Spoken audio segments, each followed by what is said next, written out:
Hello Ariane, कैसे हो आप सब लोग। मैं हूं आशीष और आप देख रहे हो मेरे चैनल बायोलॉजी वाला। मैं आपके लिए लेकर के आया हूं एनसीईआरटी का रिवीजन, जो कि आपके एग्ज़ाम नीट 2025 के लिए बहुत ही ज़्यादा इम्पोर्टेंट है। बायोलॉजी के एनसीईआरटी को हम line to line word to word explanation के साथ पढ़ रहे हैं। साथ ही साथ मैं आपको बता रहा हूँ वो चीज़ें मार्क करते हुए कि पेपर में कहाँ से क्या पूछा जाएगा, बोर्ड या फिर नीट कहाँ से सवाल पूछता है, वो मैं आपको मार्क करके दे रहा हूँ। ये इस बात की गारंटी ले लो, अगर आप ये वीडियो देखना शुरू कर चुके हो तो आपकी ज़िंदगी बन जाएगी, अगर आप रिवीजन करने पर आए हो तो। ठीक है ना। तो करते हैं शुरू वीडियो को, ज़्यादा जल्दी ज़्यादा बातें नहीं करते हैं। इससे पहले हमने 5 चैप्टर पूरे कर लिए, 12th के 11th के भी 5-6 चैप्टर पूरे कर लिए हैं, जिसका लिंक डिस्क्रिप्शन में है या फिर आप प्लेलिस्ट के सेक्शन में जाकर के ढूंढ लें। पहली दूसरी प्लेलिस्ट है, वहाँ पर मिल जाएगा। आज हम शुरू करते हैं जेनेटिक मटेरियल की सर्च। इससे पहले हमने पूरा किया था इससे पहले वाला पार्ट। देखो, अगर सारी वीडियो मिला के एक चैप्टर की 2 घंटे की भी हो जाती हैं, 2.5 घंटे की हो जाती हैं, तो आप उसे अगर 2x पे देखोगे तो आपका 1-1.5 घंटे में काम खत्म हो जाएगा। सारी वीडियो लाइन से मिलेंगी, कॉन्टीन्यूअस मिलेंगी आपको प्लेलिस्ट में जाकर के, आपको प्रॉब्लम भी नहीं होगी ढूंढने की। तो भाई ध्यान रखना, एनसीईआरटी बायोलॉजी पढ़ाई जा रही है बहुत अच्छे से। तो शुरू होता है यहाँ से। The search for genetic material, यानी आनुवांशिक पदार्थ की खोज किस प्रकार से हुई। देखो जी, यार क्या, even though the discovery of nuclein by Miescher and the proposition of the proposition for principle of inheritance by Mendel were almost at the same time. ये कह रहे हैं कि एक्चुअली प्रॉब्लम ये थी कि जब मेंडल काम कर रहे थे उस समय ना उनको ये नहीं पता था कि जो जीन है, जो फैक्टर है, वो होते क्या है एक्चुअल में। लेकिन उसी समय पर न्यूक्लियन की डिस्कवरी हो चुकी थी जो मिशर ने की थी। पर प्रॉब्लम ये थी कि डीएनए जो है वो जेनेटिक मटेरियल है, ये बात बहुत लंबे समय तक पता नहीं चली थी। ठीक है, कि उसका मॉलिक्यूलर फॉर्मूला क्या है, वो क्या स्ट्रक्चर रखता है, वो क्या चीज़ है जो जेनेटिक मटेरियल है।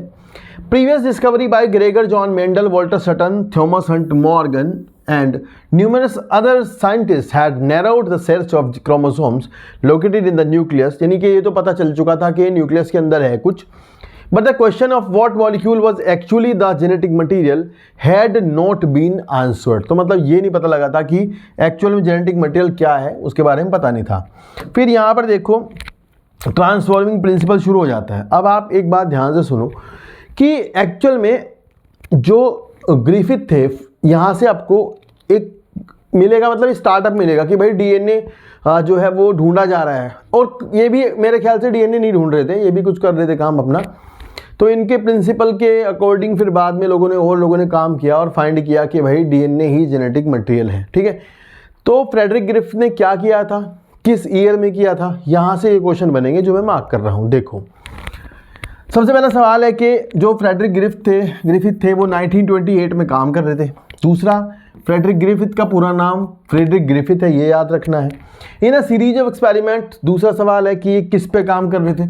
अगर आपको कहीं स्ट्रेप्टोकोकस लिखा हुआ है तो आप सही करेंगे, स्ट्रेप्टोकोकस निमोनी पे काम कर रहे थे। अगर आपको कोई न्यूमोकोकस लिख के देगा तो आप न्यूमोकोकस भी सही कर देंगे। अगर आपको डिप्लोकोकस लिखा हो तो वो भी देख लेना, वो भी सही हो जाएगा। लिखा है bacterium responsible for the pneumonia and witness a miraculous transformation in the bacteria. During the course of his experiment, a living organism bacteria had change in physical form। तो अब यहाँ पर जो है सबसे पहले आप समझोगे कि वो जो एक्सपेरिमेंट था वो क्या था जो उन्होंने किया था। देखो भाई, यहाँ पर आपको मिलेगा कि जो ग्रिफिथ थे उन्होंने 2 स्ट्रेन ऑफ बैक्टीरिया लिया था। एक स्ट्रेन तो था चूहों में बीमारी करता था, यानी वो था एस स्ट्रेन। इनके नाम है अपने, एक्चुअली वो नाम आपकी किताब ने दिए नहीं है। ठीक है, R2S3 इस तरह से। तो जो एस स्ट्रेन है, एस टाइप ऑफ स्ट्रेन है, वो आपका वायरुलेंट था, यानी कि वो चूहों में बीमारी करता था, निमोनिया, और चूहे मर जाते थे। एक आपका था रफ, यानी जिसकी सरफेस जो थी वो थोड़ी रफ थी, और उससे क्या होता था, चूहे नहीं मरते थे और चूहे जिंदा रहते थे, लिविंग। ठीक है, अब आप सुनो बात ध्यान से। हुआ क्या, किया क्या, उन्होंने एक बार R टाइप चूहे को दिया, चूहा नहीं मरा। और जो S टाइप था फिर चूहे को दिया, जो कि वायरुलेंट स्ट्रेन है, ये नॉन वायरुलेंट स्ट्रेन है। तो चूहा जो है आपका मर जाता है क्योंकि उसको हो जाता है निमोनिया। फिर इन्होंने क्या किया, इन्होंने इसको S टाइप को हीट किल्ड किया। अब आप समझो, हीट किल्ड करने से क्या हुआ होगा। हीट किल्ड करने से जो इसकी सेल वॉल है वो टूट गई होगी, यानी जो एग्जिस्टेंस है बैक्टीरिया की वो ख़त्म हो जाएगी। तो हीट किल्ड एस टाइप बाबू जब दिए गए चूहे को, तो चूहा नहीं मरा, चूहा जिंदा रहा, लिविंग। फिर इनके दिमाग में आई कि मैं करता क्या हूँ, कि मैं करता हूँ कि जो हीट किल्ड एस टाइप है उसके साथ इन्होंने आर टाइप मिला दिया, जो कि रफ स्ट्रेन था, जो कि वायरुलेंट नहीं था, और ये नॉन वायरुलेंट था पर इसको भी मार रखा था। तो यहाँ जो मिक्सचर है, मिक्स करके इसको चूहे को इंजेक्शन दिया गया। तो उसके बाद चूहा जो है मृत पाया गया, और जो मरा हुआ चूहा है उसके अंदर से लिविंग एस टाइप बैक्टीरिया मिले, यानी जिंदा एस टाइप मिले, जबकि उसके अंदर हीट किल्ड एस टाइप और आर टाइप डाले गए थे। अब भाई बात ये हुई कि ये कैसे हुआ है, ये क्या हुआ है। तो इसमें बाद में ग्रिफिथ ने कहा कि हीट किल्ड एस टाइप के किसी ट्रांसफॉर्मिंग प्रिंसिपल ने, किसी चीज़ ने इसकी आर टाइप को अपने जैसा कर दिया। HKS ने आर टाइप को कन्वर्ट करके अपने जैसा कर दिया, आर टाइप को। समझ आया? तो ये हुआ है आपका क्या, ट्रांसफॉर्मेशन, यानी R type transform to the S type. समझ आई? लेकिन ग्रिफिथ ये बताने में असफल रहे कि वो चीज़ क्या थी जिससे ऐसा हुआ। तो यहाँ लिखा है कि व्हेन स्ट्रेप्टोकोकस निमोनी और न्यूमोकोकस, ये नाम याद रखेंगे, bacteria grown on a culture plate, some produce smooth shiny colonies while other produce rough colonies. This is because the S strain of bacteria have a coat of polysaccharide, अपने ऊपर उनके polysaccharide का cover होता है। Toxicity जो है वो यहाँ पर है, ये ध्यान रखेंगे। While the R strain doesn't, उनके ऊपर कवर नहीं था। Mice infected with the S strain virulent die from the pneumonia infection, but mice infected with the R strain do not develop pneumonia. तो उनमें निमोनिया नहीं हुआ।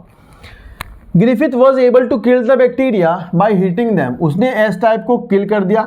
And he observed that heat killed S strain bacteria injected to mice did not kill them. तो इससे वो मरे नहीं है। When he injected a mixture of heat killed and R type of bacteria, the mice died. फिर माइस जो है वो मर जाता है। Moreover, he recovered living S bacteria from the dead mice. तो मरे हुए माइस से क्या निकलते हैं, जिंदा S bacteria, S type of bacteria. अब यहाँ समझने की बात ये है कि भाई जिंदा S टाइप डाल ले तो थी नहीं, फिर वो आए कहाँ से, ऐसा कैसे हो गया कि वो आ गए। He concluded that the R strain bacteria had somehow been transformed by the heat killed S type bacteria. Some transform ये है कि some transforming principle, यानी कि कोई चीज़ जो कि S टाइप की थी वो ट्रांसफ़र हो चुकी है हीट किल्ड S स्ट्रेन से R टाइप में, और उसने R टाइप को स्मूथ पॉलीसेक्राइड कोट बनाने में मदद कर दी, और फिर वो भी क्या हो गए, वायरुलेंट हो जाते हैं, यानी अब वो डिजीज़ कॉजिंग है। फिर लिखा है this must be due to the transfer of the genetic material. ये ऐसा हुआ होगा कि हीट किल्ड एस टाइप का जेनेटिक मटेरियल जो है वो ट्रांसफ़र हो गया होगा आर टाइप के अंदर। However the biochemical nature of genetic material was not defined from his experiment, और ये पता नहीं चला कि वो था क्या। फिर उसके बाद यहाँ पर बायोकेमिकल इन्वेस्टिगेशन हुई ट्रांसफॉर्मिंग प्रिंसिपल की, जिसमें कि कुछ साइंटिस्ट जो है उन्होंने भाग लिया और उन्होंने उसको बताया। ठीक है, तो एवरी, मैकलियोड एंड मैकार्टी ने बताया। तो यहाँ पहला सवाल पहली लाइन से याद क्या करना है, इनका पूरा नाम Oswald Avery, Colin McLeod, McLean McCarthy. तो इनका पूरा नाम याद करना है आपको, यहाँ से इन तीनों का नाम पता होना चाहिए। लगभग 1933 से 1944 तक इन्होंने सेम टू सेम एक्सपेरिमेंट्स किए, और पहले लोग सोचते थे कि जेनेटिक मटेरियल जो है वो प्रोटीन है, पर वो प्रोटीन नहीं था, वो DNA था। तो they work to determine the biochemical nature of the transforming principle. तो अगर आपसे कोई पूछे कि किसने ट्रांसफॉर्मिंग प्रिंसिपल की बायोकेमिकल नेचर बताई, किसने ट्रांसफॉर्मिंग प्रिंसिपल की बायोकेमिकल नेचर को बताया, तो वो कौन थे, ये तीन थे, Oswald Avery, Colin MacLeod and Maclyn McCarty. इन्होंने क्या किया, इनका भी आप थोड़ा समझ लो तभी बात बनेगी। दो बातें इन्होंने करी हैं, ध्यान से देखो, मैं जल्दी जल्दी बताता हूँ। एक तो ये है कि भाई ये हीट किल्ड एस टाइप है, इसका सेंट्रीफ्यूगेशन किया, और इसकी जो चीज़ें थी यानी कार्बोहाइड्रेट, लिपिड, प्रोटीन, उनको सबको डेंसिटी के अकॉर्डिंग वो सेपरेट हो जाते हैं। मान लो वो सब चीज़ें सेपरेट होगी यहाँ पे। तो इन्होंने, मान लो सीधा सीधा बताते हैं, इन्होंने हीट किल्ड एस टाइप का DNA लिया और उसको R टाइप के साथ मिक्स किया, ठीक है, और फिर इस मिक्सचर को चूहे को दिया, और माइस जो है वो डेड हो जाता है। ठीक है, तो अब इससे क्या समझे आप? इससे हम ये समझें कि हीट किल्ड एस टाइप का जो डीएनए है, मान लो ये डीएनए जो है वो एक्चुअल में जेनेटिक मटेरियल है और डीएनए ने ही आर टाइप को कन्वर्ट किया है और तभी माइस जो है मरा है। एक तरीका तो ये है, इससे इन्होंने पता लगा लिया कि वो डीएनए ही था।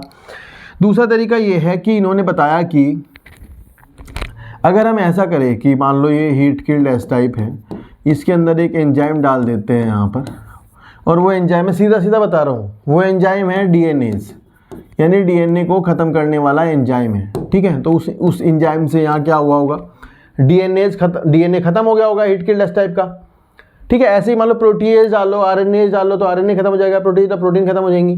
तो डीएनए डाला और डीएनए डालने से क्या हुआ है, डीएनए खत्म हो गया। फिर इस हीट किल्ड एस टाइप को लिया और आर टाइप के साथ मिलाया और फिर चूहे को दिया। चूहा फिर क्या होगा, चूहा जो है वो जिंदा रहा, चूहा मरा नहीं। ठीक है, तो दोनों केस हो गए। जिंदा क्यों रहा, क्योंकि डीएनए खत्म कर दिया था। और मरा क्यों, जिंदा क्यों रहा, क्योंकि डीएनए खत्म कर दिया था। और मरा क्यों, क्योंकि जो है उसने कन्वर्ट कर दिया था डीएनए ने उसको आर टाइप को। तो ये दो एक्सपेरिमेंट करके इन्होंने बताया कि भाई ऐसा सीन है कि बायोकेमिकली वो चीज़ डीएनए ही है जो कि ट्रांसफॉर्मिंग प्रिंसिपल है। सिंपल है ये, बहुत आसान है, आपको याद करना है ये नाम बस। मुझे लगता है यहाँ से ये नाम इंपॉर्टेंट है जो पेपर में आने लायक है। उसके बाद लिखा है purified biochemicals, proteins, DNA, RNA etcetera from the heat killed S cells to the C which one could transform live R cells into S cell. They discovered that DNA alone from the S bacteria cause R bacteria to become transformed. तो केवल DNA ने ही, यानी S type का केवल DNA ही जो था उसने ही R type को कन्वर्ट किया S टाइप में। They also discovered that protein digesting enzyme proteases, RNases did not affect the transformation. यानी कि प्रोटीएज डाल दिए तो भी ट्रांसफॉर्मेशन हो रहा है, यानी आरएनएज डाल दिए तो भी ट्रांसफॉर्मेशन हो रहा है। And so the transforming substance was not to be protein और आरएनए। इसका मतलब ये दोनों ट्रांसफॉर्मिंग प्रिंसिपल नहीं थे। फिर डाइजेशन विद डीएनएज, अगर डीएनएज एंजाइम डाल देते हैं तो, अगर डीएनएज डाल देते हैं तो भाई ट्रांसफॉर्मेशन इनहिबिट हो जाता है। तो इसका मतलब क्या है, इसका मतलब ये कि DNA is a genetic material, simple है। पर यहाँ लास्ट में लिखा है कि ज़्यादातर लोग इनके एक्सपेरिमेंट से कन्विंस नहीं हुए। उसके बाद एक और नया एक्सपेरिमेंट जो कि आपका हार्शी एंड चेज का एक्सपेरिमेंट है, जिसमें उन्होंने ई कोलाई बैक्टीरिया पर काम किया। बैक्टीरियोफेज की मदद से उन्होंने बताया कि डीएनए जेनेटिक मटेरियल है। तो यहाँ पहली लाइन जब शुरू होती है लिखा है कि the unequivocal proof of the DNA is a genetic material was come from the experiment of Alfred Hershey and Martha Chase. तो ये समझने की बात है कि अनइक्विवोकल प्रूफ, यानी कि ऐसा प्रूफ जो कि आपका इससे पता ही लग गया कि बस डीएनए ही जेनेटिक मटेरियल है। तो पहली लाइन याद करनी है आपको ये कि अनइक्विवोकल प्रूफ किसके एक्सपेरिमेंट से आया, एक सवाल ये याद करना है। तो किसके एक्सपेरिमेंट से आया, Alfred Hershey and Martha chase के एक्सपेरिमेंट से पता लगा, ये याद करना है आपको। They worked on E coli और बैक्टीरियोफेज। तो ध्यान रखना उन्होंने वायरस, बैक्टीरियोफेज और ई कोलाई पर काम किया, ये ध्यान रखना, बैक्टीरियोफेज पर और ई कोलाई पर काम किया। तो एक्सपेरिमेंट है, थोड़ा सा उसको समझ लेते हैं, फिर उसके बाद इसको पढ़ेंगे। एक बार आप देखो ध्यान से, ये डायग्राम आपको हल्का फुल्का दिखाई दे रहा होगा, मैं इसको ड्रॉ कर देता हूँ, ध्यान से देखो। सबसे पहले इन्होंने क्या किया, सबसे पहले यहाँ पर दो वायरस बनाए गए। ठीक है, दो वायरस बनाए गए। कैसे दो वायरस को तैयार किया गया। पहले वायरस का इन्फेक्शन किसी सेल पर कराया गया और उस मीडियम में, ये ध्यान से समझना है आपको, उस मीडियम में इन्होंने एक तरफ तो मीडियम में इन्होंने पहले रेडियो एक्टिव सल्फर दी और एक मीडियम में इन्होंने रेडियो एक्टिव फॉस्फोरस दी। तो वहाँ से जब नए वायरस बने इन्फेक्शन के बाद, तो कुछ जिस तरफ फॉस्फोरस रेडियो एक्टिव थी तो उधर डीएनए में वायरस के फॉस्फोरस आ जाती है, क्योंकि आपको पता है फॉस्फोरस डीएनए में होती है। और जिधर इन्होंने सल्फर दिया था रेडियो एक्टिव, उधर सल्फर प्रोटीन में आ जाती है, क्योंकि आपको पता है कि अमीनो एसिड सल्फर कंटेनिंग होते हैं। तो मीडियम से उन्होंने सल्फर उठाई, वो रेडियो एक्टिव थी। तो अब जो वायरस का प्रोटीन का कोट है, तो अगर हम देखेंगे तो यहाँ आप देखो, इधर अगर हम कहते हैं कि यहाँ हमारा रेडियो एक्टिव डीएनए हो जाता है P32 फॉस्फोरस रेडियो एक्टिव, और ये लाल रंग का जो दिख रहा है ये प्रोटीन का कोट है। तो ये रेडियो एक्टिव प्रोटीन है, और रेडियो एक्टिव प्रोटीन जो है वो S35। तो एक तो आपको यही नहीं गलती करनी एक तो यही भूल जाते हैं बच्चे कि ये P32 किधर था, S35 किधर था, मतलब S32 कर देते हैं, P35 कर देते हैं, ये ना करना आप, ये थोड़ा इंपॉर्टेंट बात है, बहुत ज़्यादा इस पर जोर देना है, काफ़ी ज़्यादा। और फिर यहाँ पर आप देखोगे कि फिर इन्होंने क्या किया, बैक्टीरिया पर इन्फेक्शन कराया ई कोलाई पर। तो सबसे पहला स्टेज है इन्फेक्शन का। इन्फेक्शन में ये हुआ कि जो वायरस था उसका इन्फेक्शन जो है बैक्टीरिया के ऊपर कराया गया, एड्जॉर्ब हो, सबसे पहले वो आता है, लैंड करता है। उसके बाद वायरस जो है वो अपना जेनेटिक मटेरियल, जो भी उसका जेनेटिक मटेरियल है वो सेल के अंदर डाल देता है, ये ध्यान रखना होता है। उसके बाद दोनों ही साइड पे ऐसा होगा कि जेनेटिक मटेरियल जो है वो सेल के अंदर आ जाएगा, सिंपल है ये। उसके बाद ये होगा कि इन्होंने इसको थोड़ा टेस्ट ट्यूब जो थी जहाँ पे कर रहे थे काम, उसको थोड़ा सा एगिटेट कर दिया, उसको हिला दिया, तो जो ऊपर बचा हुआ कवर था प्रोटीन का, ये घोस्ट कहते हैं इसको, ये आपका हट गया होगा। उसके बाद सेंट्रीफ्यूगेशन किया।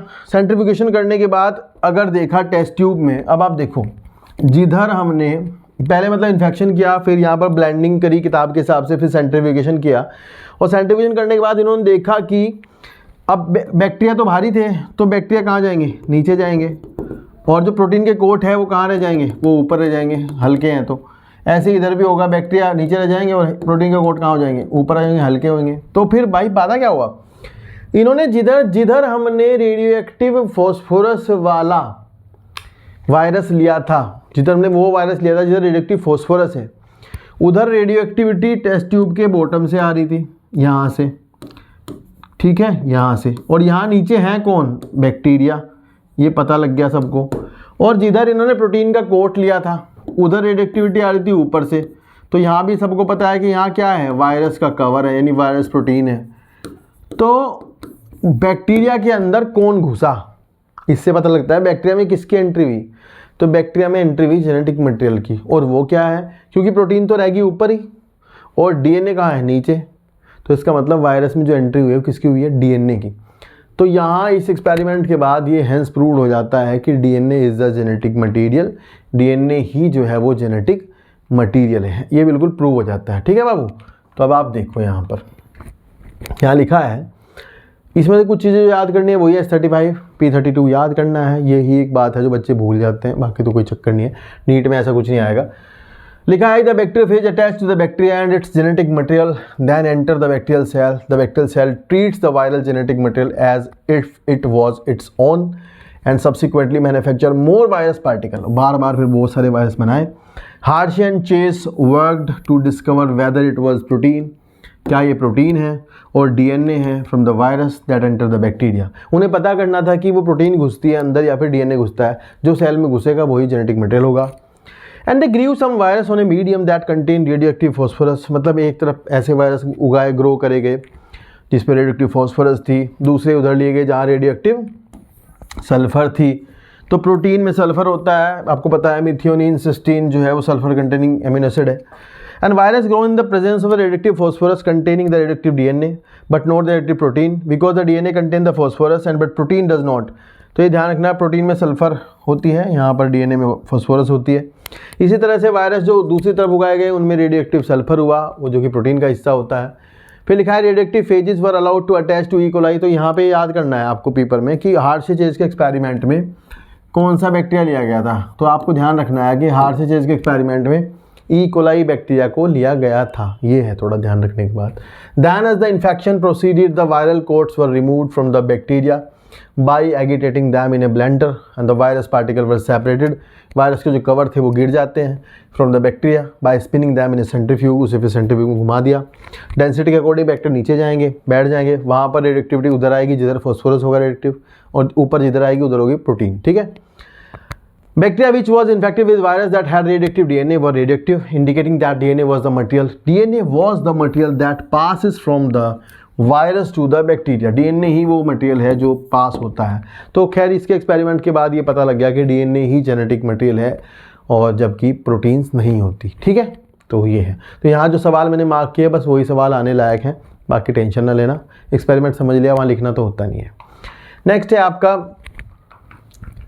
Properties of genetic material. तो यहाँ भाई देखो जेनेटिक मटेरियल की प्रॉपर्टी दी गई है, थ्योरी है ये बहुत सारी, इसे पढ़ेंगे, मार्क करेंगे और फटाफट से बता देंगे इसमें से क्या सवाल बनने वाला है क्या नहीं आएगा। ठीक है, चलो शुरू करते हैं। तो भाई लिखा है from the foregoing discussion it is clear that the debate between proteins in virus DNA as a genetic material was unequivocally resolve. तो फिर से बार बार ये वर्ड आ रहा है, इसको ध्यान से देखें। अनइक्विवोकल, उसके बाद कोई नहीं बोल पाया कि डीएनए जेनेटिक मटेरियल है या नहीं है, तो मतलब फाइनली डीएनए ही जेनेटिक मटेरियल हो गया।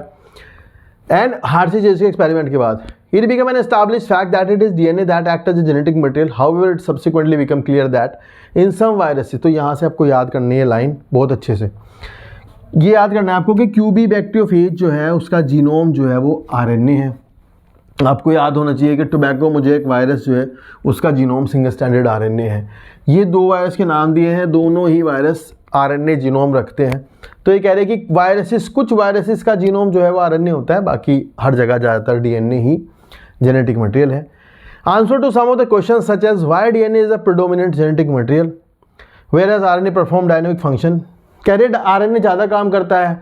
आरएनए जो है मैसेंजर आरएनए होता है, आरएनए टीआरएनए का काम भी करता है, आरएनए एंजाइम का काम भी करता है, आरएनए कैटालिटिक है, आरएनए स्ट्रक्चरल है, आरएनए राइबोसोम बनाता है, फिर भी डीएनए ही क्यों जेनेटिक मटेरियल है। अच्छा, तो इस पर अब यहाँ ये आगे बात होगी कि भाई कौन सा अच्छा जेनेटिक मटेरियल होता है।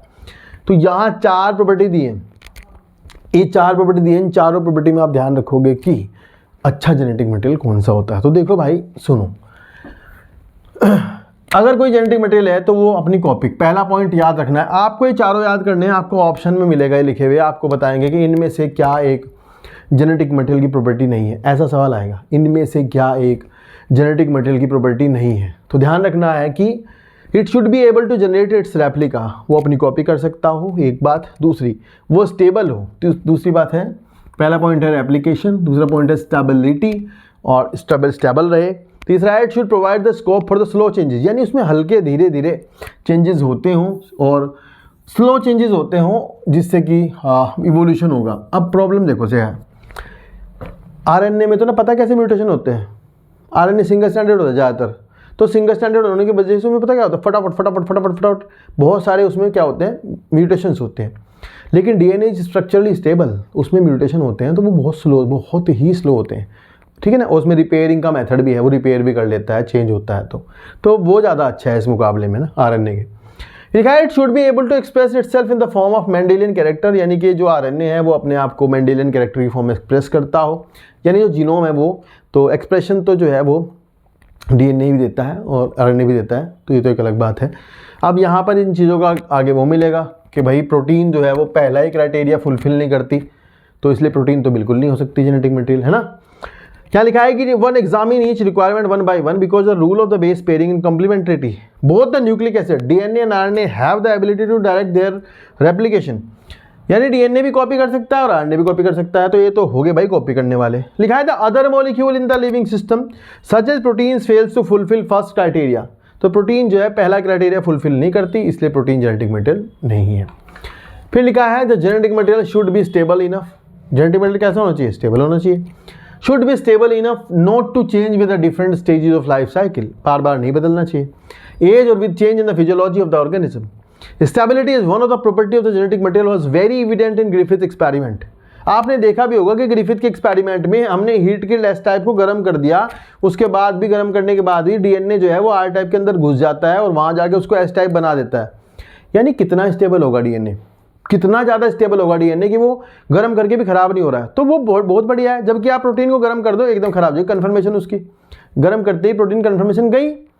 तो यहाँ लिखा है कि stability is one of the property of genetic material was very evident in Griffith's transforming principle itself, that heat actually गर्म करके भी which killed, जिससे बैक्टीरिया तो मर गया पर at least did not destroy the property of genetic material, यानी genetic material property खराब नहीं हुई, यानी कि डीनेचुरेशन इसको कहते हैं, डीनेचुरेशन के बाद भी ऐसा नहीं हो पाया, ठीक है। तो डीनेचुरेशन कर दिया था डीएनए का। अगर आप इसको ऐसे करोगे तो होता ये है कि गर्म करने पर डीएनए के दोनों स्टैंड के बीच के हाइड्रोजन बॉन्ड टूट जाते हैं और दोनों स्टैंड सेपरेट हो जाते हैं, ये नॉर्मल बात है। 50, 60, 70 डिग्री तक करोगे तो ऐसा होगा, फिर जुड़ जाएंगे, ठंडे होने पर दोबारा जुड़ जाते हैं। लिखा है कि this is now can easily be explain the light of the DNA that the two stand, ये लाइन पढ़ो, two stand being complementary separated by heating come together, तो इसके होते हैं एनीलिंग। क्या कहते हैं इसको, अनीलिंग कहते हैं। अनीलिंग मतलब दोनों स्ट्रैंड जो आपने अलग किए थे वो दोबारा ठंडा होकर कॉम्प्लीमेंट्रिटी के रूल के अकॉर्डिंग जुड़ जाते हैं।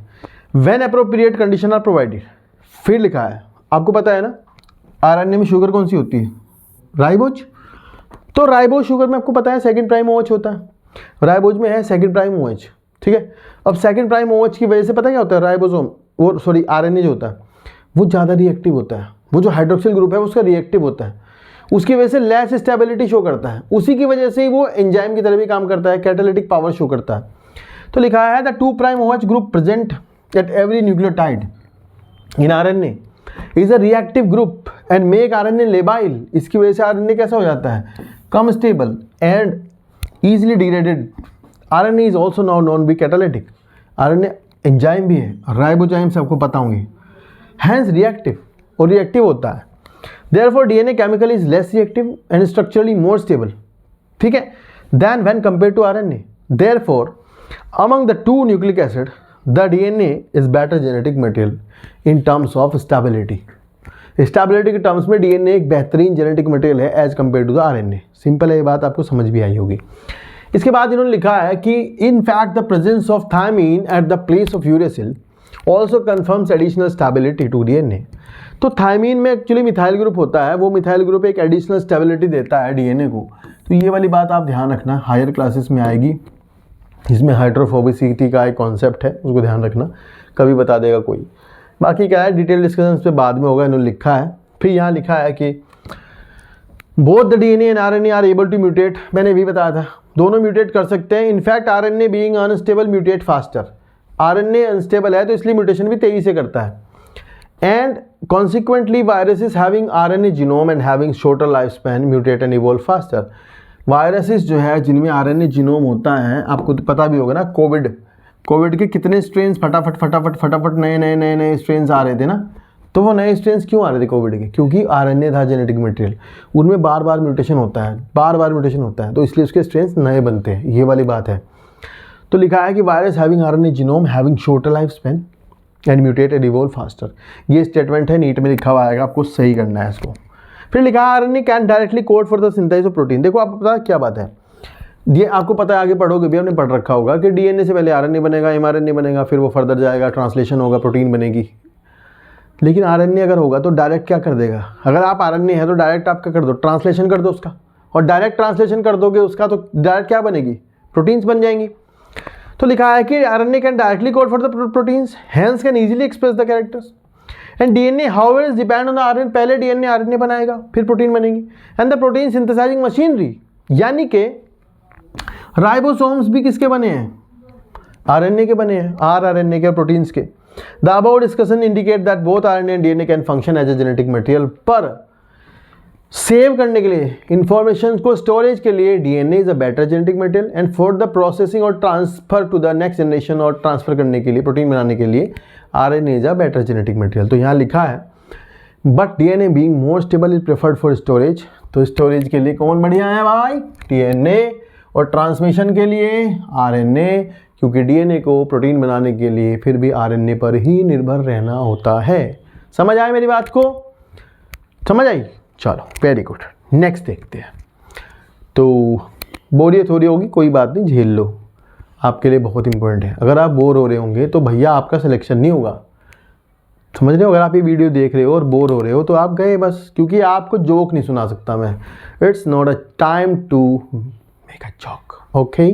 चलिए जी, देखिए यहाँ पर लिखा आरएनए वर्ल्ड, इसमें भी एक कहानी है छोटी सी, तो हमें इसमें से एक आधा सवाल ढूंढना है बस फटाफट, बाकी तो है नहीं इसमें कुछ। यहाँ लिखा है कि from the foregoing discussion an immediate question become evident, which is the first genetic material. It shall be discussed in detail in the chapter on chemical evolution, but briefly we shall highlight some of the fact and point. RNA was the first genetic material, ये statement NEET में आएगा, इसको आप mark करोगे। देखो RNA पहला genetic material है, इसे आप मार्क कर दोगे, ये नीट में आएगा लिखा हुआ। And there is now enough evidence to suggest that essential life processes, metabolism यानी इंजाइम, मेटाबॉलिज्म क्या यानी इंजाइम, यानी आरएनए इंजाइम होता है कई जगह। ट्रांसलेशन वो भी आपको पता है राइबोसोम कराते हैं। स्प्लाइसिंग ये प्रोसेस आप आगे पढ़ोगे, मैं बता दूं, इसमें भी जो काटते हैं ना और जोड़ते हैं, वो एंजाइम होते हैं आरएनए के बने हुए। ठीक है, ये ध्यान रखना। They are also ribozymes. ठीक है, ये इंपॉर्टेंट पॉइंट है, ये बहुत इंपॉर्टेंट पॉइंट है, इसको मार्क कर लो। Evolved around RNA. RNA used to act as a genetic material as well as a catalyst. There are some important biochemical reaction in living system that are catalyzed by RNA catalyst. जब आप देखोगे, अगर पढ़ोगे भविष्य में कि tRNA बनता है तो tRNA मुड़ता है, कटता है, ये सब काम RNA एंजाइम्स का होता है। इसी तरह से आपके जो आप पढ़ोगे आगे स्प्लाइसिंग होती है, वहाँ भी RNA एंजाइम्स होता है। अगर आप वहाँ पढ़ोगे आगे चल के जो पेप्टाइड बॉन्ड फॉर्मेशन होता है, वहाँ भी राइबोजाइम्स होते हैं, ये वाली बात है। तो लिखा है but RNA being a catalyst यानी enzyme and ribozyme was reactive and hence unstable, therefore DNA has evolved from RNA. DNA से फिर आरएनए बन गया, थोड़े बहुत केमिकल मॉडिफिकेशंस होने के बाद, क्योंकि डीएनए स्टेबल था और उसमें कंप्लीमेंट्रिटी का कॉन्सेप्ट था, रिपेयरिंग हो सकती है, डीएनए में अगर म्यूटेशन हो जाए तो चेंज भी हो सकता है, ठीक ठाक कर लेते हैं, बहुत सारी एंजाइमेटिक मशीनरी होती हैं वो उसको ठीक करा देती हैं, ये वाली बात है। ठीक है, तो यहाँ तो कुछ है नहीं ऐसा। चलो नेक्स्ट देखते हैं। नेक्स्ट है application. The most important topic is application. बहुत बहुत इंपॉर्टेंट है और मैं पहले आपको समझाऊंगा, थोड़ा सा, ज़्यादा नहीं समझेंगे, थोड़ा समझेंगे, उसके बाद हम फिर इस थ्योरी पे आएंगे। पहला पैराग्राफ तो इसमें थोड़ा पढ़ने लायक है, मतलब उसमें तो एप्लीकेशन जैसा कुछ है नहीं, तो उसके बाद हम मेन टॉपिक पे आएंगे तो समझाऊंगा। देखो क्या लिखा है, while the proposing the double helical structure of DNA, Watson and Crick had immediately proposed a scheme for replication of DNA. तो यहाँ पहला सवाल मिल गया। क्या मिल गया, ये पूछा जाएगा कि भाई रेप्लिकेशन ऑफ स्कीम जो थी शुरुआत में किसने दी। आपका उत्तर है वाटसन एंड क्रिक। किसने दी? वाटसन एंड क्रिक ने रेप्लिकेशन की स्कीम बताई। एंड ये डायरेक्ट लाइन है जो बोली हुई थी, ये लाइन आप पढ़ो और याद भी करनी है। It has not escaped our notice that the specific pairing we have postulated, base pairing, we immediately suggest the possible copying machine mechanism for the genetic material. तो इन्होंने कहा, 1953 की बात है, इन्होंने कहा भाई जैसे कि हमें स्ट्रक्चर का पता लग गया है तो मैं इस बात से भी मतलब वो नहीं करता हूँ, मतलब ये भी बात सच है कि फिर कॉपी कैसे होता होगा। तो ये ऐसे कॉपी होता होगा भाई कि पहले एक स्ट्रैंड अलग होता होगा, फिर A to T, T to A, G to C, C to G इस तरह से जुड़ते होंगे, और ये है भी ऐसा ही। ठीक है, तो ये भी स्कीम इन्होंने बताई थी। लिखा है the scheme suggested that the two strands would separate and act as a template for the synthesis of new complementary strands after the completion of replication. Each DNA molecule would have one parental and one newly synthesized strand. अब देखो ये कह रहे हैं कि जब आपका copy हो जाता है तो जो नया बना डीएनए होगा, जो नया बनने वाला डीएनए होगा, जैसे मान लो अगर ये एक पेरेंटल स्टैंड है, ठीक है, तो बाबू इस पेरेंटल स्टैंड में मैं ऐसे बनाता हूँ, ये एक पेरेंटल स्टैंड है 3 से 5, 5 से 3। तो इस पेरेंटल स्टैंड में अगर इसमें मतलब हम नए न्यूक्लियोटाइड डालते हैं, यहाँ पे मान लो हमने डाल दिए DNTPs, ठीक है, डीऑक्सी राइबो न्यूक्लियोटाइड ट्राइफॉस्फेट्स। तो जब नया स्ट्रैंड बनेगा तो नए स्ट्रैंड में मान लो ये नया स्ट्रैंड है, तो कह रहे हैं कि एक स्ट्रैंड जो है पुराना रहेगा, सॉरी एक स्ट्रैंड जो है वो पेरेंटल रहेगा, एक अलग होगा और एक अलग होगा, मतलब ये अलग होगा तो इस पे नया बनेगा और दूसरे वाला अलग हो तो उस पे नया बनेगा। तो आपके सामने अब यहाँ 2 डीएनए बन जाते हैं जिनमें से एक स्ट्रैंड पेरेंटल है, एक न्यूली सिंथेसाइज्ड है, पेरेंटल है, न्यूली सिंथेसाइज्ड है। तो यहाँ पेरेंटल और न्यूली सिंथेसाइज्ड 2 हैं, देखो ध्यान से, P और N। तो ये कंडीशन जो है कहती है कि डीएनए का जो रेप्लिकेशन है वो सेमी कंजर्वेटिव है। तो यहाँ लिखा भी है कि this scheme was termed as semi conservative DNA replication. ये स्कीम क्या कहलाती है? सेमी कंजर्वेटिव डीएनए रेप्लिकेशन कहलाती है। ठीक है, समझ आई? तो इसको पहले प्रूव करना है। इसको प्रूव करने के लिए मैसेल्सन एंड स्टॉल नाम के साइंटिस्ट हैं जिन्होंने इसको प्रूव किया और ये बताया कि डीएनए रेप्लिकेशन सेमी कंजर्वेटिव होता है। समझ आई? तो अब देखेंगे हम कैसे उन्होंने एक्सपेरिमेंट किया। बहुत आसान है, बहुत आसान सा है, सवाल फंस ही जाएगा यहाँ से एक आधा, वो भी बात है।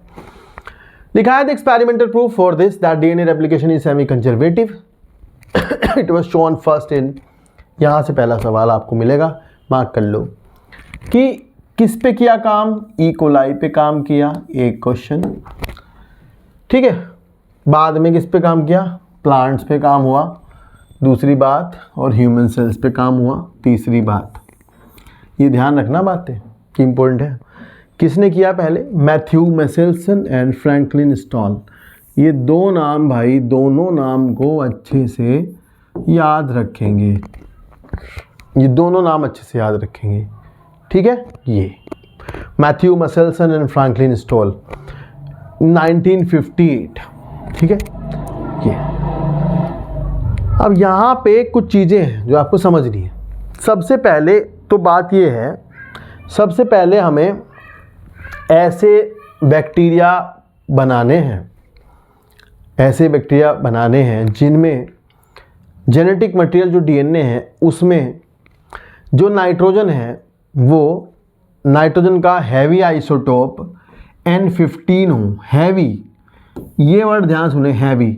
ये हैवी है, ये रेडियो एक्टिव नहीं है। तो नाइट्रोजन का हैवी आइसोटोप लेना है, डालवाना है, किसी तरह से पहुंचाना है। तो हमने भाई इकोलाई लिया, उसको एक ऐसे मीडियम पर ग्रो किया जिस मीडियम में हमने नाइट्रोजन जो थी वो हैवी नाइट्रोजन ली, और N15 लिया भारी वाला, उसके लिए NH4Cl लिया। तो जब मीडियम से नाइट्रोजन उठाई गई, मीडियम से नाइट्रोजन ली गई, तो मीडियम से नाइट्रोजन लेने के बाद क्या हुआ कि जो बैक्टीरिया थे नए बनते रहे, बहुत सारे जनरेशन तक नए बैक्टीरिया बनते रहे। तो नए बैक्टीरिया में जो नाइट्रोजन इनकॉर्पोरेट हुआ वो मीडियम से आया, और वो मीडियम से आने वाला नाइट्रोजन था हैवी नाइट्रोजन। तो अब हमारे बैक्टीरिया के अंदर जो नाइट्रोजन है वो कैसी है, वो हैवी नाइट्रोजन है। समझ आई, N15 आ गई है। तो लिखा है grew E coli in a medium containing 15 NH4Cl, they are heavy isotope of nitrogen. ये आपको मैं कह रहा बहुत इंपॉर्टेंट है, रेडियो एक्टिव नहीं लगा के आना, ये बहुत इंपॉर्टेंट सवाल है। As the only nitrogen source for many generations, the result was that N15 was incorporated into the newly synthesized DNA as well as the other nitrogen containing compound। जहाँ भी नाइट्रोजन था बैक्टीरिया के अंदर, वहाँ हमारा nitrogen पहुँच गया। This heavy DNA molecule could be distinguished from the normal DNA by centrifugation। अगर आप नॉर्मल DNA से इस हैवी को अलग करना चाहते हो तो आपको करना कुछ नहीं है, सीजियम क्लोराइड का डेंसिटी ग्रेडियंट सेंट्रीफ्यूगेशन यूज करना है, और हैवी और हल्के के अकॉर्डिंग चीज़ें अलग अलग हो जाएंगी। जो भारी होगा वो नीचे होगा, जो हल्का होगा वो ऊपर होगा। तो सेपरेशन भी सिंपल हो सकता है। फिर इन्होंने बेचारों ने बहुत अच्छे से नोट करके दिया कि भाई प्लीज़ नोट कर लो इस बात को कि N15 is not a radio active isotope, it's a heavy isotope. ये हैवी है, ना कि रेडियो एक्टिव। समझ आया? अब हम इस एक्सपेरिमेंट को देखेंगे, फिर हम बाद में कहानी को समझेंगे। आपको दिखाई दे रहा है यहाँ पर कुछ DNA और कुछ टेस्ट ट्यूब्स। अब मैं आपको बताऊं अगर बात, तो ये है बात कि आप आराम से समझो कि सबसे पहले हमने एक बैक्टीरिया लिया, इस बैक्टीरिया का DNA आइसोलेट किया। ये बैक्टीरिया था N15, मतलब ये बैक्टीरिया था जो हमने N15 वाले बनाए थे वो वाले। इसके दोनों स्टैंड में N15 था।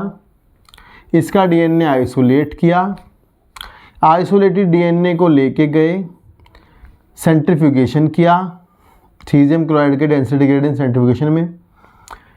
ठीक है, यहाँ किताब में लिखा हुआ है, इस जगह पर ग्रेविटेशनल फोर्स लिखा होगा, तो उसकी वजह से आपका जो डेंसिटी है वो यहाँ बैठती है। तो मतलब यहाँ जो N15 वाला स्ट्रैंड है DNA का, उसकी डेंसिटी ये पॉइंट पे आती है। चलो, फिर हमने दोबारा से एक बैक्टीरिया लिया, ऐसे मान लो आप, उससे फिर हमने 20 मिनट तक उसे ग्रो किया। एक बैक्टीरिया की जो जीवन चक्र है वो 20 मिनट का है, मतलब एक बैक्टीरिया से 20 मिनट में 2 बन गए होंगे, तो 2 बैक्टीरिया हमारे बन गए। फिर हमने उसमें एक एंटीबायोटिक डाल दी जिससे दोनों बैक्टीरिया मर जाते हैं, मतलब ये प्रोसेस वहीं रुक गया, एक से बस 2 बने, ऐसा समझो, 4 नहीं बने। तो 2 बने, फिर हम दोनों का DNA आइसोलेट किया, जो नए बने थे उनका DNA आइसोलेट। यहाँ 2 बैक्टीरिया बने एक से, उनका DNA निकाला, उनका DNA निकालने के बाद उसका सेंट्रीफ्यूगेशन किया। उसकी पीक जो है हमें सेंट्रीफ्यूगेशन ट्यूब में यहाँ पे दिखाई दी। तो देखो आप, N15 वाले से थोड़ा सा इधर है, इधर थोड़ा, मतलब थोड़ा हल्का है।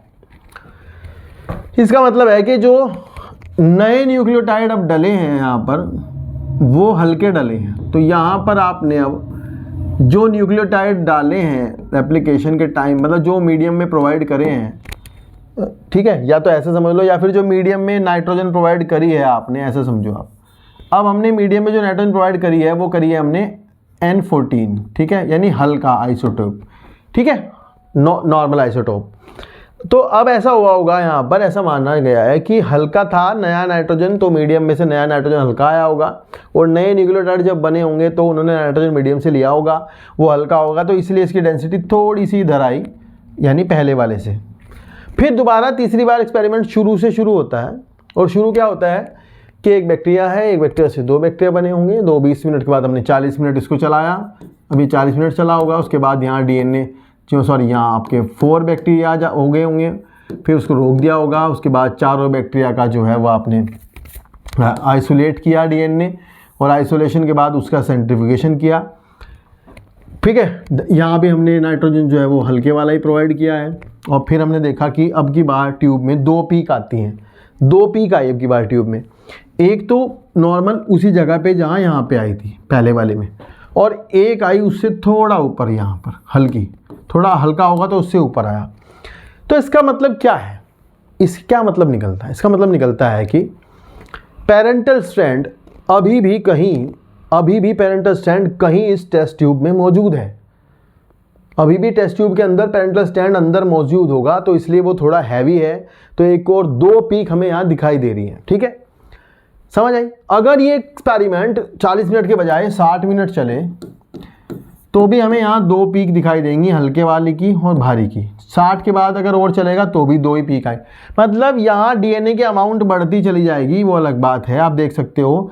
देखो पेरेंटल स्ट्रैंड ये लाल वाला है, इससे आगे भी जाएगा अगर, ये तो 2 ही रहेंगे हाइब्रिड वाले, ये हाइब्रिड तो 2 ही रहेंगे, जबकि हल्के वाला जो है ये बढ़ता चला जाएगा, इसकी अमाउंट बढ़ेगी, पीक तो यही रहेगी ना, इसकी डेंसिटी तो उसकी वही रहेगी ना, बस अमाउंट बढ़ जाएगी, रेशो बढ़ जाएगा इन दोनों की अमाउंट का।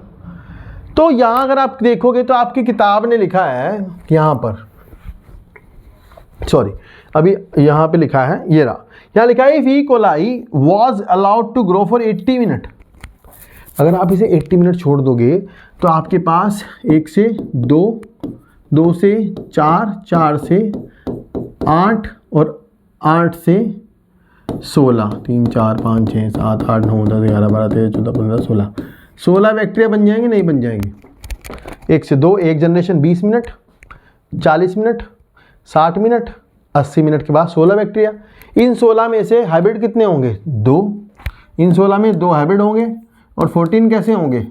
लाइट वाले जो हल्के हैं, तो रेशियो क्या हो जाएगा? 1:7 का, ठीक है। अगर ये 100 मिनट चलाएं तो क्या होगा? 16 से 32, 32 में 2 रहेंगे, फिर वो 32 में भी 2 ही रहेंगे हाइब्रिड वाले, बाकी 30 कैसे हो जाएंगे? हल्के वाले। तो इस प्रकार का अगर कोई सवाल आपको कहीं देखने को मिलेगा तो आप बहुत ध्यान से उस क्वेश्चन को करोगे कि 60 मिनट दिया है कि 20 मिनट दिया है कि 50 मिनट क्या दिया है, ये देखना पड़ेगा, ठीक है, ध्यान से। तो आप देखो यहाँ पर लिखा क्या है, लिखा है कि सॉरी ये तो पढ़ लिया था, यहाँ लिखा है कि then they transferred the cell into a medium with a normal nitrogen, यानी कि नॉर्मल NH4Cl, उसमें ट्रांसफ़र कर दिया, और कुछ सैंपल लिए, और थोड़े टाइम बाद, 20 मिनट बाद, 40 मिनट बाद, 60 मिनट बाद, 80 मिनट बाद, ऐसे the cell multiplied and extracted the DNA that remained as a double standard helix. The various sample were separated independently on caesium chloride gradient to measure the density of the DNA। Can you recall that centrifugal force? तो वो तो कुछ नहीं पता है सबको। देखो फिर ये फोटो हमने समझ ली है, यहाँ लिखा है कि दस the DNA that was extracted from the culture 1 generation after the transfer of the N15 to N14 medium after 20 minutes, E. coli divided in 20 minutes, ये पता है आपको? नहीं पता तो आप नोट कर लो। had a hybrid or intermediate density, तो भाई 20 मिनट बाद तो आपको कैसी मिलेगी? 20 मिनट बाद मिलेगी आपको intermediate density, and DNA extracted from the culture after another generation that is after 40 minute, तो फिर मिलेगी आपको क्या? The compose of equal hybrid मिलेगा, और इक्वल मिलेगा लाइट DNA, यानी 4 बैक्टीरिया हो जाएंगे, एंड ये मैंने बता ही दिया आपको। तो इसी तरह से इससे सिद्ध हो जाता है, हैंस प्रूव हो जाता है कि क्योंकि हमें हाइब्रिड DNA लगातार आगे मिलता जा रहा है, मतलब हमें डेंसिटी की अंदर 2 पीक्स हमेशा दिख रही हैं, तो इसका मतलब क्या है? क्या है इसका मतलब? है कि आपका भारी वाला DNA अभी भी उसमें मौजूद है। तो यही है DNA रेप्लिकेशन सेमी कंजर्वेटिव है। यहाँ से आपके पेपर में सवाल आएगा, फटाफट से मार्क कर लो। क्या करना है मार्क? टेलर ने, कहाँ गया? टेलर ने रेडियो एक्टिव थाइमिडीन की मदद से विसिया फैबा पर काम करके ये बताया कि 1958 में डीएनए रेप्लिकेशन सेमी कंजर्वेटिव है। पूछेंगे टेलर ने किस पे काम किया, किसकी मदद से किया, कब किया, ये क्वेश्चन है। तो ये क्वेश्चन यहाँ से आएगा भाई, इसे मार्क कर लेना और अच्छा सवाल बनेगा, बहुत बढ़िया, ठीक है, ये ध्यान रखना। And the next topic is DNA replication. फटाफट से उसको आज की वीडियो में कर लेंगे और ये बस लास्ट टॉपिक है जो इस वीडियो में करने वाले हैं कवर, उसके बाद पढ़ेंगे नेक्स्ट वीडियो में, ठीक है ना। तो जल्दी से देखो क्या लिखा है। तो पहला पैराग्राफ है, इसको ही समझना है, इसमें कहानी है छोटी सी, उसको ध्यान से देखेंगे। देखो लिखा है कि living cell such E coli the process of replication requires a set of enzyme, यानी कि जो जब डीएनए रेप्लिकेशन होता है तो बहुत सारे इंजाइम्स लगते हैं। तो यहाँ पर अभी मैं थोड़ा मार्क कर रहा हूँ, समझाऊंगा अच्छे से, टेंशन ना लेना, ठीक है। तो इंजाइम लगते हैं, ठीक है। कह रहे द मेन इंजाइम जो है वो ये होता है DNA dependent DNA polymerase. Main enzyme आपका ये है जो कि डीएनए डिपेंडेंट डीएनए पॉलीमरेज है। सिंस इट, देखो होता क्या है कि दो स्ट्रैंड है, एक सेपरेट होगा, तो लिखा है कि since it use a DNA template, यानी जो डीएनए पॉलीमरेज एंजाइम है, डीएनए बनाता है देख के, वो पता क्या यूज करता है, डीएनए के दोनों स्ट्रैंड को एज ए टेम्पलेट यूज करता है। डीएनए के दोनों strand as a template use होते हैं, इसमें ये बात आपको ध्यान रखनी होगी। And uses a DNA template to catalyze the polymerization of deoxynucleotides. These enzymes are highly efficient enzyme as they have to catalyze polymerization of a large number of nucleotide in a very short time। यानी बहुत छोटे time में ये DNA की बहुत लंबी copy बना सकते हैं। यहाँ लिखा है E coli that has only, ये आपको याद करना है कि ई कोलाई में 4.6 × 10⁻⁶ बेस पेयर्स हैं और हमारे जीनोम हमारे अंदर है 6.6 × 10⁹ base pair. That completes process of replication within 18 minute. 18 minute में ई कोलाई का जीनोम कॉपी हो जाता है, ठीक है।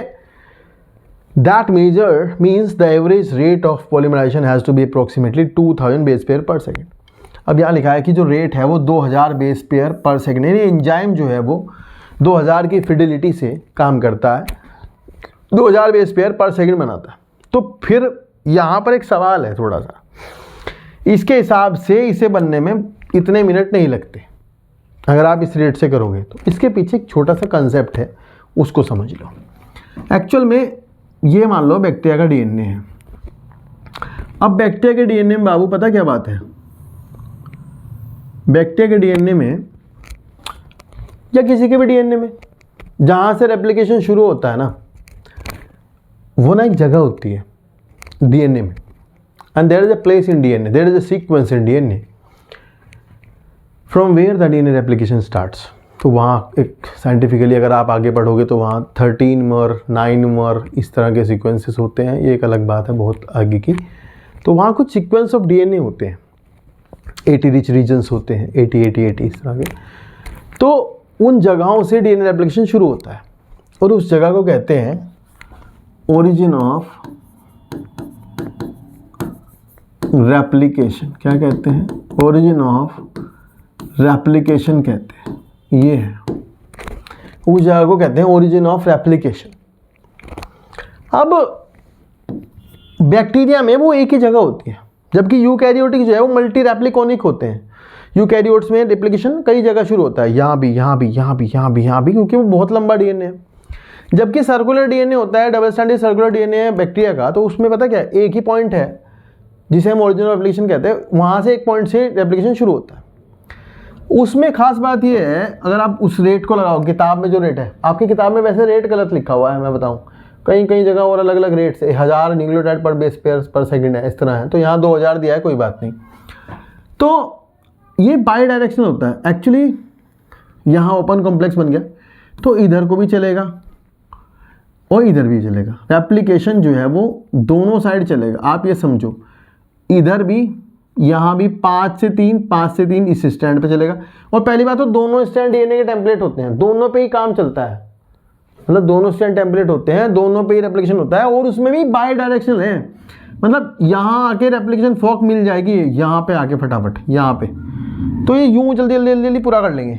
तो फिर इसीलिए किताब में लिखा है कि 2000 बेस पेयर पर सेकंड है और 18 मिनट में तब पूरा कर लेता है जबकि ये इधर बायडायरेक्शनल पूरा कर लेगा, ठीक है। जबकि ये कॉन्सेप्ट है छोटा सा, इसमें और भी बहुत सारी बातें हैं, आगे चल के हायर में पढ़ोगे आप जाके। पहले से जैसे पहले से भी कॉपी करके आता है, मतलब पहले से समझाऊं कैसे, एक बैक्टीरिया जब दूसरा बनेगा तो ये एक कॉपी तो कर ही लेता है, इसके बाद एक और कॉपी जो नया बना है वो भी कॉपी शुरू कर देता है। तो इसलिए बैक्टीरिया जो है वो बहुत कम टाइम लेते हैं रेप्लिकेशन। लेकिन आप ये बाय डायरेक्शन वाला कॉन्सेप्ट है, इसको आप समझ लेना, यही बताना चाह रहे हैं वो, ठीक है। तो देखो यहाँ लिखा है कि not only do these polymerase have to be fast but they are also have to catalyze the reaction with a high degree of accuracy। मतलब कह रहे हैं गलती भी नहीं करते भाई, ये गलती भी नहीं करते। and any mistake during replication would result into mutation। Mutation हो जाएगा अगर, क्या होगा, अगर मान लो रेप्लिकेशन के टाइम कोई गलती हो जाए तो क्या होगा, म्यूटेशन हो जाएगा। Furthermore energetically replication is very expensive. तो भाई 2 साल पहले, 2-3 साल पहले ना बोर्ड में ना सवाल आया था ये वाला, यहाँ पूछा था कि ड्यूल नेचर ऑफ न्यूक्लियोटाइड क्या है। क्या पूछा था, ड्यूल नेचर ऑफ न्यूक्लियोटाइड। तो जो न्यूक्लियोटाइड होते हैं ना बाबू, जो आपके डीऑक्सी राइबो न्यूक्लियोटाइड्स होते हैं, DNTPs जो होते हैं वो ना ट्राइफॉस्फेट होते हैं। अगर आप उसकी स्ट्रक्चर देखोगे तो वो ट्राइफॉस्फेट होते हैं, मतलब उनके पास 3 फॉस्फेट होती है लगी हुई, जैसे adenosine, deoxy adenosine triphosphate, deoxy guanosine triphosphate, deoxy होते हैं। तो डीऑक्सी राइबो न्यूक्लियोटाइड ट्राइफॉस्फेट होते हैं। जब ये डीएनए में लगते हैं, जैसे आप देखते हो चेन ऑफ डीएनए देखते हो ना, तो उसके अंदर पता क्या होता है, उसके अंदर ये 2 फॉस्फेट अपने छोड़ देते हैं जुड़ते टाइम। वो 2 फॉस्फेट जुड़ने के लिए जो एनर्जी चाहिए होती है ना, वो उन 2 फॉस्फेट से मिलती है। जुड़ने के लिए जो एनर्जी चाहिए होती है वहाँ से आती है। तो भाई एक तो ये जुड़ते हैं आके, और दूसरा एनर्जी भी देते हैं, जुड़ते भी हैं और एनर्जी भी देते हैं। तो ये सवाल आया था बोर्ड में, और आपको पता भी होना चाहिए कि ड्यूल पर्पस है, in addition to acting the substrate, यानी जुड़ने के लिए सबस्ट्रेट भी मैं ही हूँ और मैं एनर्जी भी देता हूँ। To polymerization reaction the 2 terminal phosphates in deoxyribonucleoside triphosphates are highly energetic. And जैसे ATP होता है, बस ATP तो न्यूक्लियोटाइड है ना, ATP भी तो क्या है, राइबोन्यूक्लियोटाइड है, तो ये भी ATP जैसे होते हैं, ये वाली बात है, ठीक है। तो ये बहुत इंपॉर्टेंट सवाल है। अब इसके बाद मैं बताऊँगा आपको, प्रोसेस जैसा किताब में कुछ समझाया नहीं है, थोड़ा सा मैं समझा देता हूँ, एक आधी लाइन जो बताई इन्होंने वो समझ लो, इसके अलावा यहाँ दिया नहीं है कुछ, ये फर्जी डायग्राम दिया है। आप पता नहीं क्यों, आप तो ये भी नहीं कर पाते, आपसे तो ये भी नहीं होता, आप क्या पता नहीं क्या ही पढ़ रखा आप लोगों ने यार, ठीक है। तो मैं इसको सिंपल करके समझा देता हूँ, जितना तुम्हें चाहिए।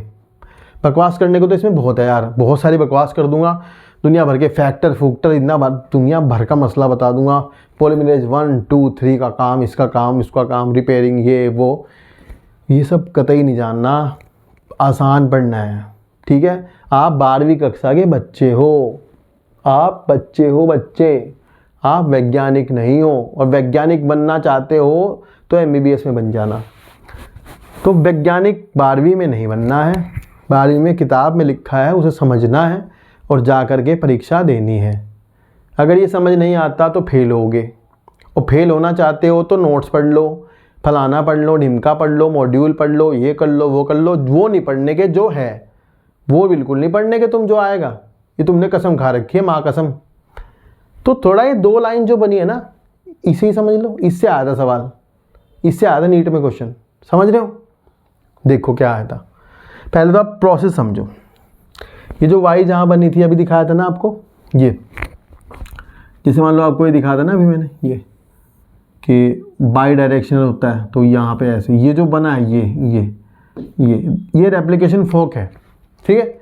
तो हमने एक रेप्लिकेशन फोक को देख रहे हैं यहाँ पे, ये वाली जगह से, ठीक है। एक रेप्लिकेशन फोक को आप समझ रहे हो। अब आप सुनो ध्यान से, सबसे पहले आप देखोगे कि 2 ब्लू स्ट्रैंड दिख रहे हैं, दीज आर टेम्पलेट्स, ब्लू पे ब्लू लिखेंगे, दीज आर टेम्पलेट। पहली बात तो ये कि रेप्लिकेशन में दोनों स्ट्रैंड टेम्पलेट की तरह काम करते हैं, ये ध्यान रखना है।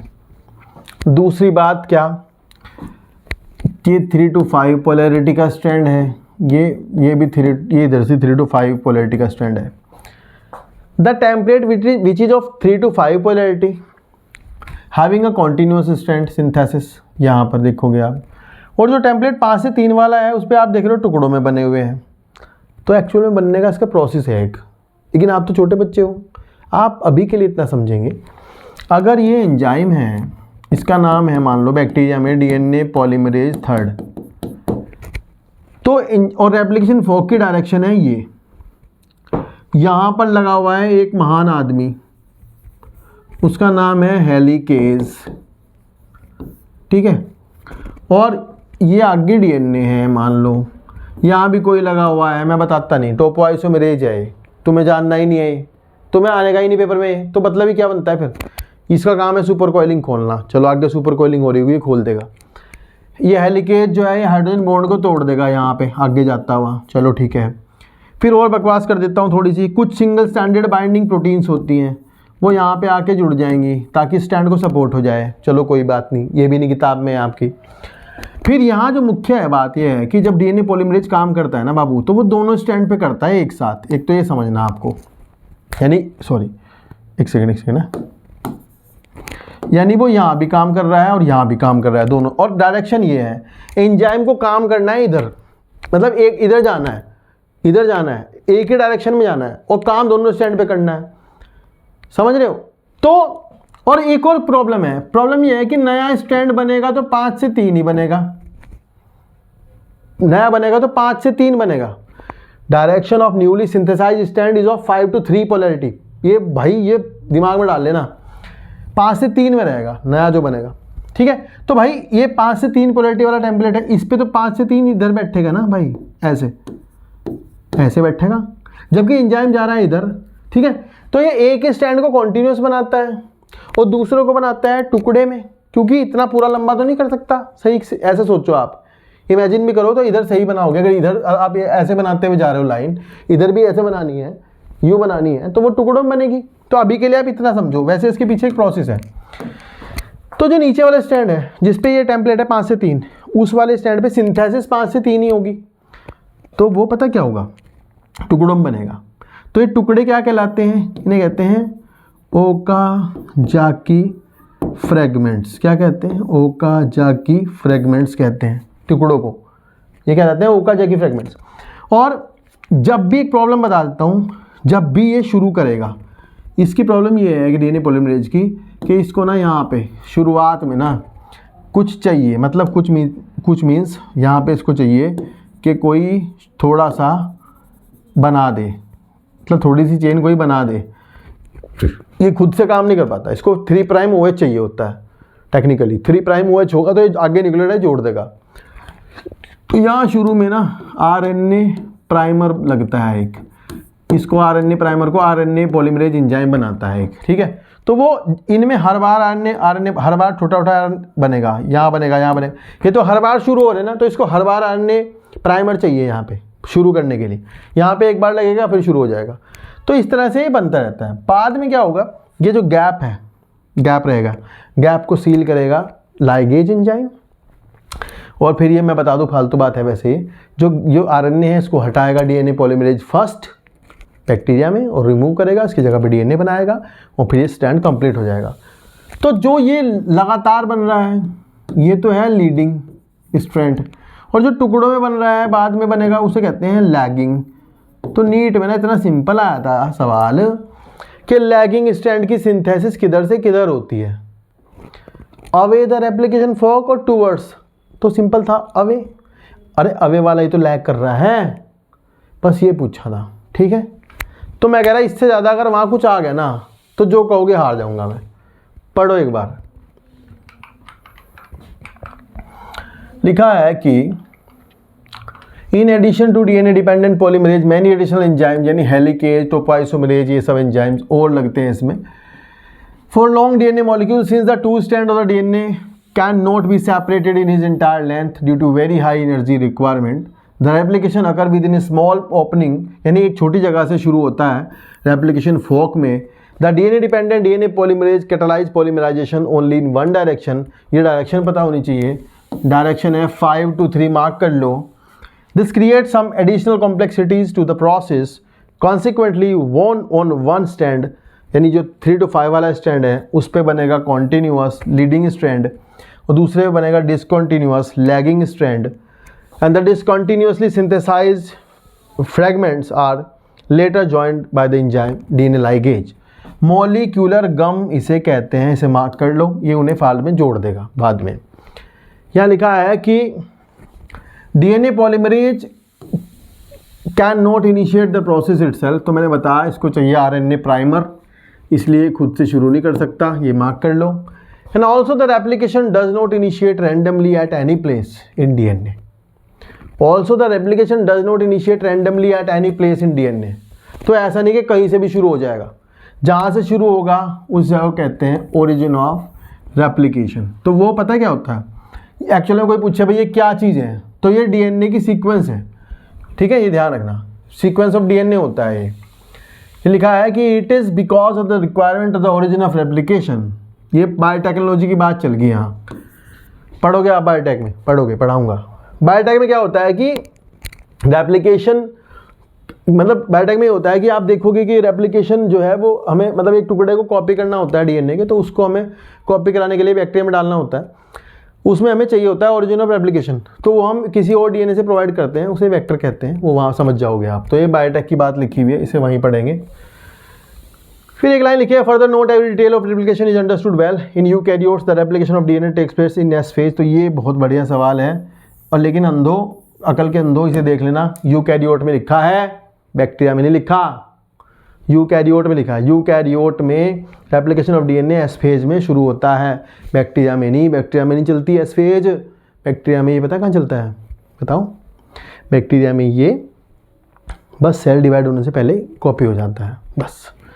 And the replication of DNA and cell division cell cycle use should be highly coordinated. A failure in cell division अगर नहीं होगा तो उसकी वजह से पॉलीप्लॉइडी हो जाती है, मतलब डीएनए कॉपी हो गया, सेल डिवाइड नहीं करी तो पॉलीप्लॉइडी हो जाती है। ये सब आप आने वाली कक्षाओं में सीखेंगे।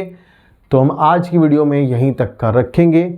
होपफुली आपको वीडियो अच्छी लगी होगी अगर आपने यहाँ तक देखी है तो, लेकिन जब भी आप इसे देख रहे होंगे ज़िंदगी में अपनी, आज, इस साल, अगले साल, पता नहीं आप कब देख रहे होंगे, मैं 2025 की बात कर रहा हूँ, तो आपकी लिए ये बेस्ट होगी, बेस्टेस्ट होगी, मैं ये गारंटी देता हूँ। इससे ज़्यादा अच्छा, मतलब अच्छा पढ़ाया जा सकता है, but it will take a time. अगर आप पढ़े लिखे हैं थोड़े बहुत तो आप ये समझ रहे होंगे कि चीज़ें क्या चल रही हैं, कहाँ से आएगा, क्या पूछेंगे, कैसे पूछेंगे, क्या आता है नीट में, वो सब मैं आपको बता रहा हूँ बहुत ही आराम से। और ज़्यादा लंबी वीडियो नहीं है, 2x पे देखो या 1.5x पे देखो और जल्दी से ख़त्म कर दो, ठीक है ना। तो मिलते हैं नेक्स्ट वीडियो में, take care, bye bye. Questions कराऊंगा, प्रैक्टिस कराऊंगा, सब्सक्राइब कर दो भाई लोगों, बहुत सपोर्ट की ज़रूरत है मेरी।